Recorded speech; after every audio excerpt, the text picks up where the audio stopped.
தமிழ்நாடு பள்ளி கல்வித்துறை ஒரு முக்கியமான அறிவிப்பை வெளியிட்டிருக்காங்க. என்னன்னா, பிரைவேட் ஸ்கூல்ல அவங்க வாங்குற ஃபீஸ் ஸ்ட்ரக்சரை அவங்களோட தகவல் பலகையில போடணும் அப்படின்னு சொல்லிட்டு, அதுவும் 5ஆம் தேதிக்குள்ள அதெல்லாம் பண்ணணும் அப்படின்னு சொல்லியிருக்காங்க. அது மட்டும் இல்லாம வெப்சைட்லயுமே அவங்க எவ்வளோ ஃபீஸ், எந்தெந்த கிளாஸ்க்கு எவ்வளோ ஃபீஸ் வாங்குறாங்க அப்படின்றத வெப்சைட்லயும் போடணும் அப்படின்னு சொல்றாங்க. இது ஏன்னு கேட்டிங்கன்னா, தமிழ்நாடு அரசு வந்து ஒவ்வொரு பிரைவேட் ஸ்கூலுக்கும் வந்து இவ்வளோதான் வந்துடும், கேட்டகரி வைஸ் பிரிச்சுட்டு இவ்வளோதான் வாங்கணும் அப்படின்னு சொல்லிட்டு ஒவ்வொரு ஃபீஸை வந்து நிர்ணயிச்சிருக்காங்க.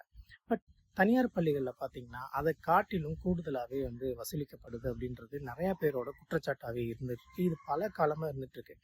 அதை வந்து இந்த ஸ்டாப் பண்ணணும், அதுக்காக ஒரு ஆக்ஷன் எடுக்கணுன்ற விதமாக இப்படி ஒரு அறிவிப்பை வந்து வெளியிட்டிருக்காங்க.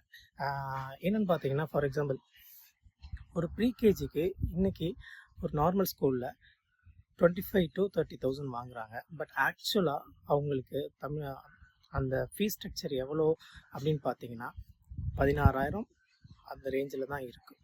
ஸோ இதில் கிட்டத்தட்ட ஒரு 10,000 கிட்ட டிஃப்ரென்ஸ் ஆகுது. உங்களுக்கு எந்தெந்த ஸ்கூலில் எந்தெந்த ஃபீஸ் ஸ்ட்ரக்சர் தெரியணும் அப்படின்னா நீங்கள் கூகுள் பண்ணியே பார்த்துக்கலாம். தமிழ்நாடு ஃபீஸ் ஸ்ட்ரக்சர்ன்றது தமிழ்நாடு ஸ்கூல் ஃபீஸ் ஸ்ட்ரக்சர் அப்படின்ற வெப்சைட்டில் போயிட்டு கூட நீங்கள் உள்ளே பார்த்துக்கலாம். அதிலே இருக்குது எந்தெந்த ஸ்டேட்டு, டிஸ்ட்ரிக்ட்டு, எந்த ஸ்கூலுக்கு எவ்வளோ ஃபீஸு, எந்த ஸ்டாண்டர்டு முதற்கொண்டு அதிலே இருக்குது. ஸோ நீங்கள் அதை செக் பண்ணிக்கலாம். உங்கள் குழந்தைங்களுக்கு எவ்வளோ ஃபீஸ் கட்டுறீங்க, அது கவர்மெண்ட் எவ்வளோ நிர்ணயிச்சிருக்காங்க, நீங்கள் எவ்வளோ எக்ஸ்ட்ரா கட்டுறீங்க அப்படின்னு பார்த்து தகவல் தெரிஞ்சுங்க.